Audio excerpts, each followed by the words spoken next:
When I say that creativity is an addiction, it's not a negative.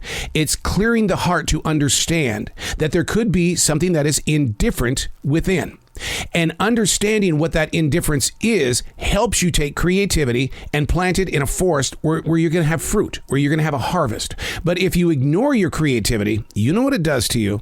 How late were you up last night? Maybe over the weekend? You know what it's going to do to you. Unplug, because we will always say yes to creativity, totally uncut, because we all make mistakes. So turn it into a tool. This is Arroe Unplugged. I think one of the hardest things about being a podcaster is I don't know where you are. Are you in a city, a state, a country? Are you on Mars? I mean, because remember with podcasting, it doesn't go away, and that you could be listening to things that people on Earth did at one time, and the year is 2175. You don't know. But spring is popping in the Carolinas. The spiritual flow of change is in the atmosphere that we're breathing in this present moment of now. Walking towards summer is completely different from the transition between fall and winter. And as dangerous as the spring storms are here in Carolina, March moving forward is so much more accepted than facing winter's bite, because it chills the soul at depths that have to lead to self-diagnosed methods of felt depression, which is why I write. And I'll bet you $1 million that I write more in my journals between October and March than any other time. I mean, you can dig through every one of these books, and I'll bet you that the subjects between October and March, they're a lot heavier than those when the sun is shining bright and it's springtime and summertime anywhere in the world. Because the creative mind, it wants to speak. And during those darker days, it goes totally hardcore mental. I've got nearly 28 years of daily writing. And for what reason other than to find peace and not pieces? Being a stream thinker, I put value in what's moving in the right now because I believe in the presence of what it's carrying with it, not yesterday's news. And so, the next season is set to be seen, heard, felt, and more importantly, listened to. Listening to the seasons. Hey, it's Arroe. This is The Daily Mess, a chronological walk through an everyday world. I am a daily writer.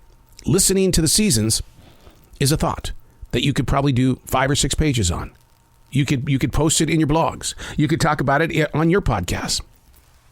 Listening to the season. This is The Daily Mess.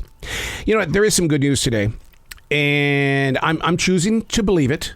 The good news is that the national COVID-19 numbers are at their lowest since July of 2021, and today's date happens to be March 7th, 2022. The pessimist in me, though, is still very much aware of how new variants are always on the edge of becoming the next headline maker, which I can compare to airplanes in the sky. Let me work this out with you.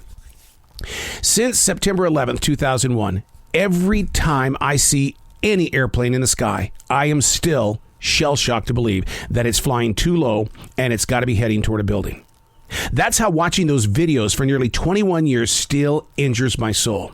So I'm going to leave a little note here for a future reader.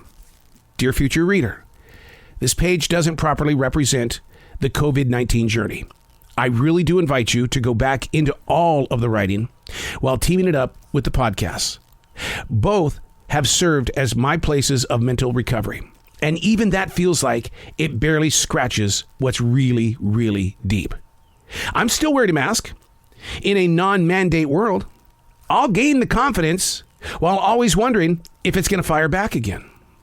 We have 4 COVID-19 tests inside this house. The government gave it to us. It was free. I truly see this as the true face of our brand new normal. What does this have to do with you, right? It has everything to do with you. Because I invite you to take the journey with me. The journey of leaving your breadcrumbs for the future generations who are going to ask, so what did you guys do again? Because we're already facing that with September 11th. Because the generations that are buying right now and that so many businesses are relying on, they now have the power to make decisions in local governments as well, millennials and beyond. So what's happened is that we cannot forget about these moments and the true experience. Now, it would be very difficult for you to sit down and write about September 11th or an event that's going on that took place maybe 15, 20 years ago in your life, because somehow, some way, the mind wants to bend the story, and it wasn't the true emotion of what you were doing. But I do invite you to start writing about where we are in global history right now with the invasion of Ukraine. To put your true emotions on paper, because someday somebody's going to pick that book up and they're going to go, oh my God, I didn't know that was the way of the world. Like, for instance, I'm going to tell you something that's very positive, very positive. In our neighborhood, the neighbors are hanging up Ukraine flags.